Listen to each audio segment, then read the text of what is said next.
O Brasil, em especial a minha saudosa Bahia, lamenta a morte de Jotinha, uma pessoa que ganhou o coração dos brasileiros com o seu jeito irreverente, engraçado, a eterna criança, por dentro e por fora, que Jotinha representava, alegrou muito os corações do povo brasileiro e fez o povo baiano se sentir orgulhoso em saber que uma celebridade de origem tão simples poderia fazer um sucesso estrondoso e de uma maneira assim meio que sem querer. Jotinha com certeza cativou as mentes e os corações do povo brasileiro, gerando muitas risadas. Jotinha, aos 52 anos, morreu por complicações de Covid-19. Ele ficou internado logo após se sentir mal e no outro dia veio a falecer por falência múltipla de órgãos por complicações da Covid-19. Haviam publicado, inclusive, o resultado do exame, porque as pessoas estavam preocupadas de realmente ser Covid-19, até pelas condições de Jotinha, que já havia sofrido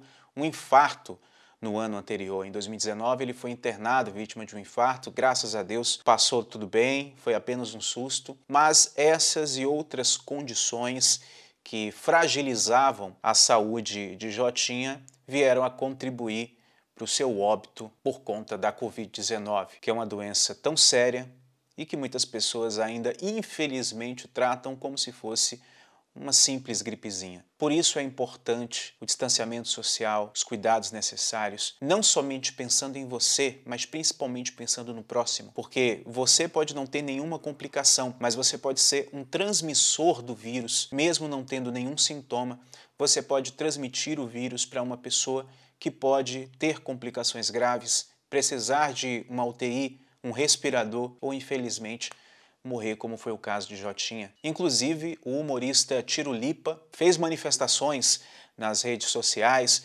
pedindo para que Jotinha fosse transferido, quando ele estava internado ainda, em estado grave, pedindo que ele fosse transferido para um hospital em Salvador, que saísse do interior da Bahia. Mas aí, eu não sei se foi o secretário de saúde da Bahia, me corrijam aí se eu estiver errado, por favor, fez uma declaração de que ele estava sendo muito bem atendido no hospital onde ele estava internado e que lá possuía todos os recursos e que a equipe médica, os enfermeiros estavam fazendo o possível e o impossível para salvar a vida dele. E disso eu não tenho dúvidas.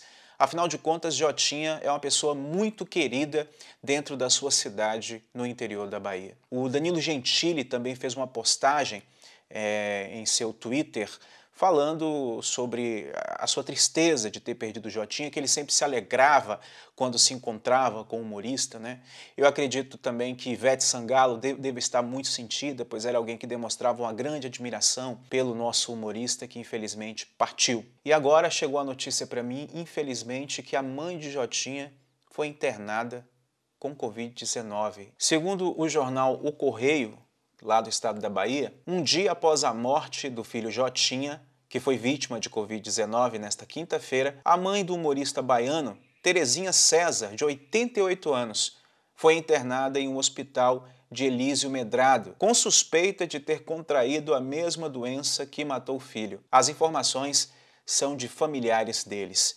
Esperamos aí que Dona Terezinha venha superar isso. Eu me sinto aqui compadecido com a família de Jotinha, Recentemente eu perdi uma familiar com Covid-19 e a sensação foi muito ruim, foi muito difícil. Para quem não conhece, Jotinha ficou muito conhecido por conta dos seus áudios em grupos de WhatsApp, mandando ali os seus bom dias de maneira diferente, a sua irreverência em relação à sexta-feira, convidando as pessoas sempre a se sentirem alegres, felizes, a festejarem a vida. Festejar a vida nem sempre significa que você vai estar satisfeito com tudo que você tem ou que você não vá sentir falta de nada. Mas festejar a vida é se alegrar com aquilo que você tem, independente da situação que você se encontre. Pois a vida em si é uma festa. É claro que existem casos muito específicos de pessoas que sofrem extremamente, pessoas que passam por tribulações que nos deixam questionando sobre a presença de Deus nesse universo, pois ao ver uma pessoa em um sofrimento extremo, principalmente quando nós achamos aquilo injusto, nós sempre questionamos onde é que está Deus para poder ver esse sofrimento dessa pessoa. No entanto, aqui sem querer fazer apologia a nenhuma religião, eu quero apenas compartilhar uma passagem bíblica. Tem uma passagem no capítulo 9 do Evangelho de João que conta uma história interessante. Questionaram a Jesus sobre um homem que nasceu cego e perguntaram: Rabi, que quer dizer mestre, quem pecou para que ele nascesse cego? Ele mesmo ou os seus pais? Jesus disse: nenhum nem outro. Isso apenas aconteceu para que a glória de Deus se manifestasse. Depois disso, Jesus curou a cegueira daquele homem. E o que nós aprendemos com isso? Bom, se você for uma pessoa de fé como eu, que acredita em Deus, que acredita que Jesus Cristo é o Filho de Deus, nós aprendemos que, apesar de qualquer situação, Deus está sempre no controle de todas as coisas. E isso não é para ser entendido, mas apenas serve para nos consolar e gerar uma confiança no transcendente. Para você que não acredita em Deus, acredite que muitas coisas, infelizmente, não possuem um controle que você gostaria de ter. Para você que não acredita em Deus, ou que não gosta de exemplos bíblicos, considere essa outra história, então. Existe uma história interessante que é associada a Dalai Lama. Quando ele tinha 12 anos, ele já era considerado um grande sábio. Conta a história que 2 homens o procuraram no mesmo dia, um pela manhã e outro pela tarde. O que foi pela manhã disse: mestre, eu estou com um grande problema, um terrível problema e eu estou muito preocupado. Então, Dalai Lama, com apenas 12 anos, perguntou para ele: meu senhor, o problema tem solução? O homem respondeu: não tem solução. Então Dalai Lama disse: então para que se preocupar se o problema não tem solução? O homem respirou, pensou, falou: é verdade, mestre.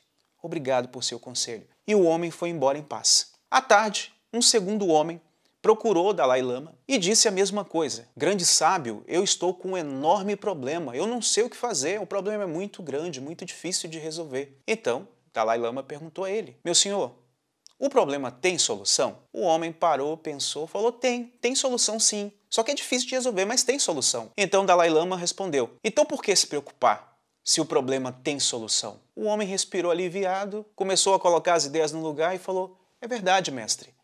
Vou começar a criar estratégias para resolver o problema porque ele tem solução. E o homem foi embora tranquilo. No início da noite, ambos os homens foram se encontrar com Dalai Lama. O que não tinha solução para o seu problema estava aliviado, pois sabia que não havia solução e que não havia o que se fazer e continuou a levar sua vida normalmente e voltou lá para agradecer o conselho. O homem que tinha um problema, que tinha uma solução, apesar de ser difícil, solucionou o problema e voltou lá para agradecer Dalai Lama pelo seu conselho, porque sem a tranquilidade ele jamais conseguiria resolver o problema.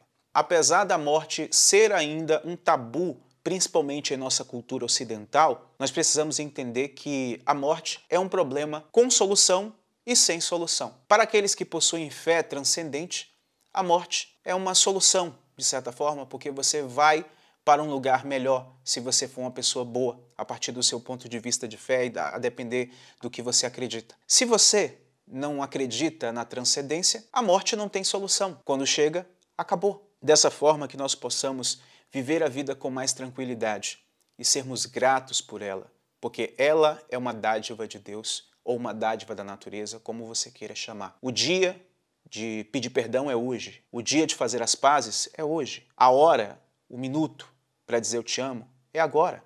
Depois desse vídeo, mande uma mensagem para uma pessoa que você ama muito e diga apenas que você a ama e o quanto ela é importante para você. Lembre sempre, a vida é como uma fila e todos nós estamos com um número na mão, com uma senha. A qualquer momento, a sua senha pode ser chamada. E você que pensa que está no final da fila, pode ser chamado para ir para frente. Foi como Jesus disse, os últimos serão os primeiros e os primeiros serão os últimos.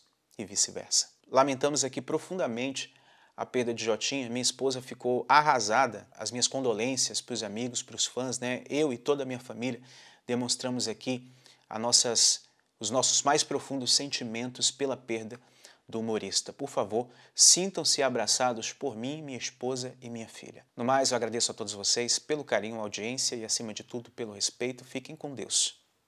Shalom.